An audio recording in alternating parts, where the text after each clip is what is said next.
Bonjour à toutes et à tous et bienvenue sur Blabla Katie. My name is Katie and today we're going to blabla about what bags should you pack for France. As I've mentioned in a couple of my previous videos, while these are specific to my hopefully soon move to France, they're also likely going to be applicable for anybody moving abroad generally who's going to be taking an international flight. And I do want to disclaim that I'm not going to talk about the actual contents of the bags probably until next week, so make sure to subscribe if you don't want to miss those, and let's get into it. So there are three types of bags that you should be thinking about bringing on an international flight. I've already listed them. They're the suitcase, carry-on bag or suitcase, and personal item. I'm going to talk about each of these in depth, but before I do that, I want to say that the most important thing that you can do before you buy anything is to look at the ticket that you have bought on your flight. Hopefully you took this into account when you bought the actual flight ticket, but depending on what you bought, you may be restricted as to what types of bags you can bring and how many. So for example, the flight that I'm going on, if I had gone with the cheapest option available, I would have been able to bring a carry-on bag and a personal item, but I would not have been allowed to bring a checked baggage, a suitcase. I ended up buying the next cheapest ticket, which means I can bring one suitcase, a carry-on bag, and personal item. This will depend on your airline, so make sure you look into that before you invest in any bags of any kind. Once you have figured out what bags you're actually allowed to bring on the plane, you then definitely want to look into the dimensions and the weight that they are allowed to be. And again, this is going to depend on the airline. So normally when you get to the airport, if you have a suitcase, you have to go check that in first before you can go through security. And it's at that point that they're going to weigh it. I honestly don't remember anybody ever checking the dimensions of my suitcase, but I mean, that's something I don't really like messing with because just in case, they'll either tell you that you have to pay an exorbitant fee to allow it on the plane, or they will just altogether tell you, no, this isn't allowed on the plane. So I definitely make sure to stay within the dimensions that are outlined, especially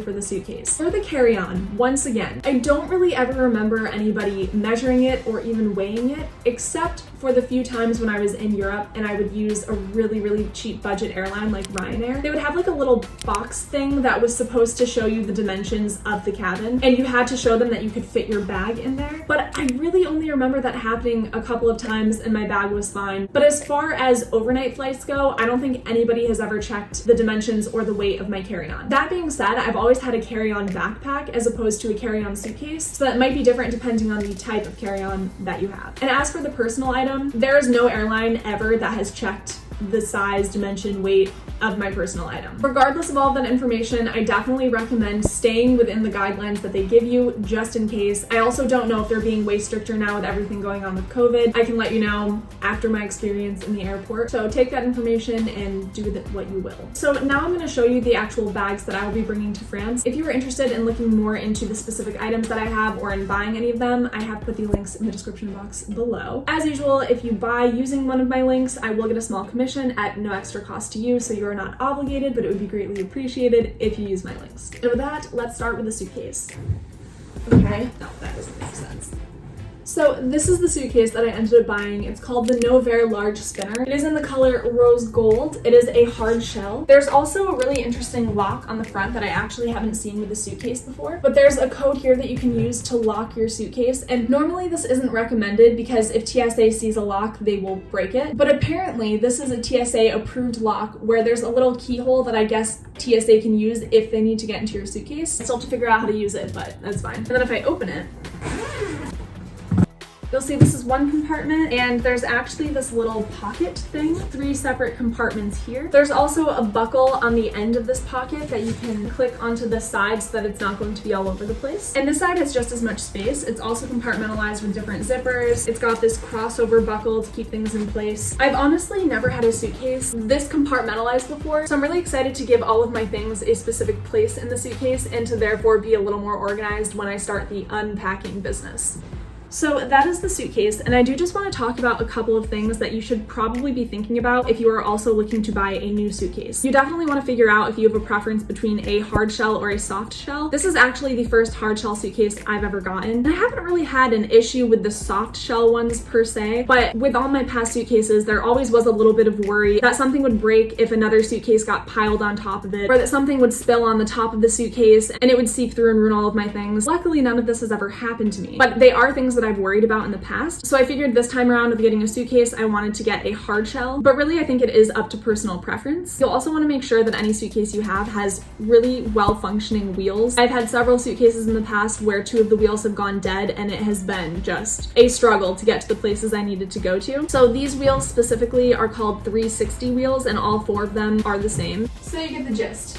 They work really well. Something else aside from the wheels and the actual material of the suitcase, you'll want to think about the color. In the past, I've had a normal black suitcase, and then I've had a sort of like checkered print one, and I very much preferred the checkered one because it was so much easier for me to identify when I was going to pick up my luggage. If you do end up going with a color that you think is a little more common, you definitely want to make sure you personalize it. So with that black suitcase, I actually took a bunch of red and green ribbon and I tied them around both handles so that I would be able to easier identify it. With this rose gold suitcase, I feel like it's a little more individual, but regardless, I'm still probably going to personalize it. And a way that you can actually do this is with luggage tags. They're not like super bold and bright, but they do have these little fake passport stamp thingies on them. I got them way back in 2015. I'm sure that there are better quality and just more visually appealing luggage tags you can get now. But normally what I'll do is I'll put one on the outside of my suitcase, so I'll put it on the handle here, but I also then put the second luggage tag in the inside. So yeah, regardless of the suitcase that you have, if it doesn't already come with luggage tags, I would definitely recommend getting some. So that is everything for the suitcase. And again, this is going to be the checked baggage. You get rid of it when you check in for your flight. You personally do not bring it onto the plane. The next bags I'm going to discuss do come on the plane with you. The first is your carry-on. And I said this a little earlier before, but for a carry-on, you can either have a backpack or a suitcase. I have always used a backpack, and that's for several reasons. First, I find them so much easier to carry. I really like having something on my back as opposed to something I kind of have to carry along. And second, I think that it's just way more versatile. So in the past, the backpack that I've always used for my carry-on actually transitioned into my everyday backpack. I want to be clear, this is not the backpack that I'm bringing this time to France. I'm actually putting this into retirement, but I swear by the brand. This is a Tortuga backpack, and I actually bought this back in 2015 when I was going to France for the first time ever. Ended up using it as my everyday backpack in France, and I have been pretty much using it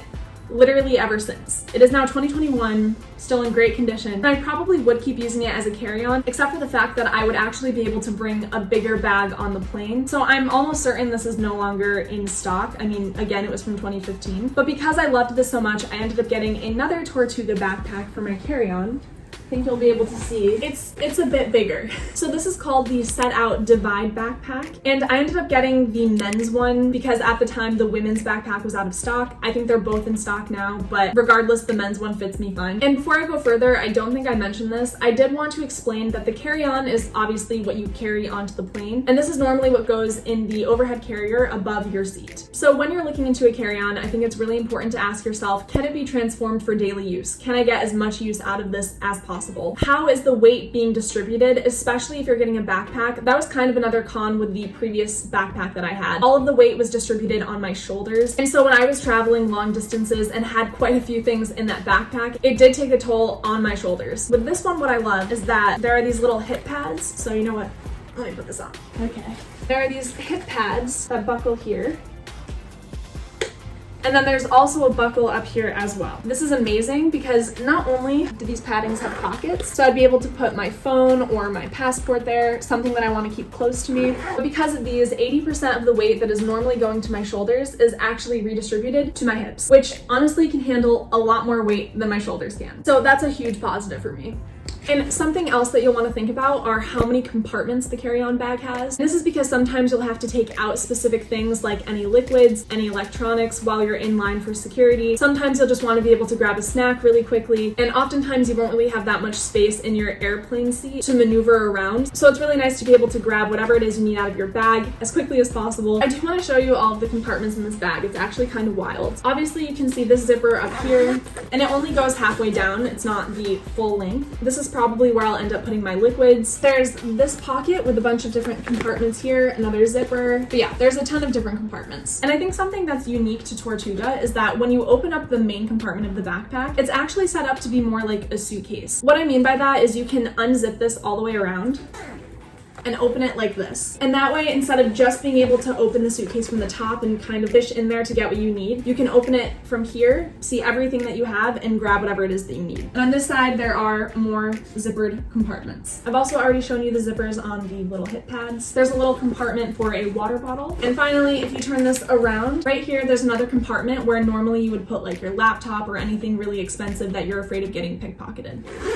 Voila. And there's a bunch of space in there as well. So yeah, I'm very happy with my new Tortuga carry-on backpack, and I'm almost certain it's going to last me just as long as my previous one has. Highly recommend Tortuga. Now moving on from the carry-on bag or suitcase, you can also bring a personal item on the plane. In the past, I always thought that a personal item had to be like a small crossbody purse, and that is the only thing I would bring. And then I realized it can actually be so much larger, so once again, make sure you're looking at the dimensions that are allowed. And this is something that when you're on the plane, it has to go under the seat in front of you. So really what you want to think about with the personal item is simply the size and if it's zipperable. It's really, really important that your bag be able to be zipped or be buckled shut or whatever, because in the past, once I realized I could bring bigger bags, I ended up bringing tote bags, but none of them could be zippered. So a lot of times when I would put it under the seat, a lot of things would fall out if we hit turbulence, and it's just something you really don't want to have to worry about. So for my personal item, I actually ended up getting what's called, it's got a rather long name. It's from Samsonite, once again, the same place as the suitcase, and it's called the Mobile Solution Classic Convertible Carry-All. So that would be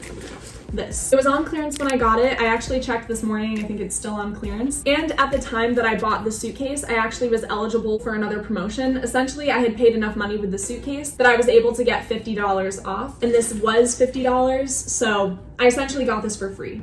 That's what I keep telling myself. But yeah, I think that this is an amazing bag. You can use it with normal bag straps. You can use it as a crossover body bag, which I prefer, especially when traveling. And it is so roomy. Just incredible space. There are two different compartments here and here that are kind of strapped shut. Another compartment with a zipper, and then just open space right there. You can zip it all up on top.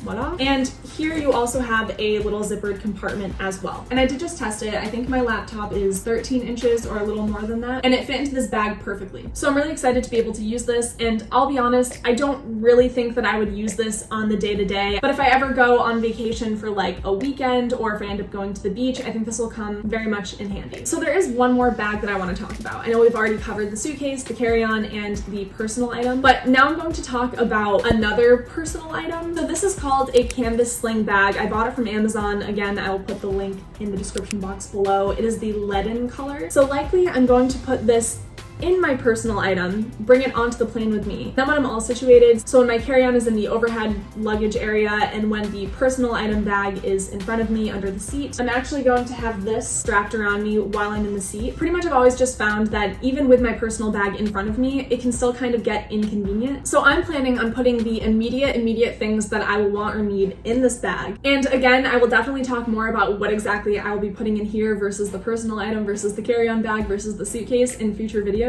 But suffice it to say, I think this will come very much in handy when I'm on the plane, and even when I arrive walking around in the airport, this will likely be very helpful.